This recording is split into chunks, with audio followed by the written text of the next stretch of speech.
నమస్తేరా అందరికి. మీ అందరికీ తెలుసు ఈ న్యూస్. తిరుపతి లడ్డు మీద మాట్లాడే కదా శివజ్యోతి లైన్ లో నిలబడి అడుక్కుంటున్న కాస్ట్లీ బెగ్గర్ నేను అని చెప్పేసి అంటే మిగతా వాళ్ళందరూ పేద బిచ్చగాళ్ళు, నువ్వు మాత్రము పైసలున్న బుచ్చగత్తవు అన్నట్ట. దీని అర్థము శివజ్యోతి అసలు ప్రసాదము ఇవన్నీ ఎందుకు పెడతారు తెలుసా? అసలు తిరుపతి దర్శనం చేసుకోవడానికి, ఆ దేవుడి దర్శనానికి ఒక 5-6-7 గంటల దాకా పడుతుంది ఒక్కొక్కసారి.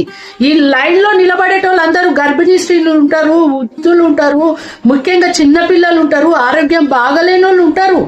అక్కడే చుట్టుపక్కల షాపులు ఉంటాయి, లైన్ లో నిలబడుకుంటూ పోవాలి. వీళ్ళకి ఎక్కడ ఫుడ్ లేక సరిగా ఆగమవుతారేమో అని చెప్పేసి పాపం మంచి మనసుతోటి దేవస్థానం వాళ్ళు మధ్యలో ప్రసాదాలు పెట్టుకుంటూ వాళ్ళకు వాటర్ ఇచ్చుకుంటూ వాళ్ళను లైన్ మెల్లగా కదుపుతూ ఉంటారు దర్శనానికి. ఇది తెలుసుకో, నువ్వేం గోల్డెన్ స్పూన్ తోటి పుట్టి రాలేదు. నువ్వు తీన్మారి న్యూస్ చెప్పక ముందుకు నీ ఊరు నుండి సంకలో సంచి పెట్టుకొని వచ్చిన దానివే నువ్వు. ఇవాళ నువ్వు కొంచెం పబ్లిక్ లో ఫేమ్ అయ్యి నువ్వు కొంచెం పైసా రాగానే అహంకారం పెరిగి ఇవాళ నీ నోటికి ఏదోసారి మాట్లాడితే చెల్తుంది అనుకుంటున్నావా? ఏం మాట్లాడుతున్నావు నువ్వు? తెలంగాణ ఇజ్జత్ తీస్తున్నారు నిజంగా చెప్పాలంటే.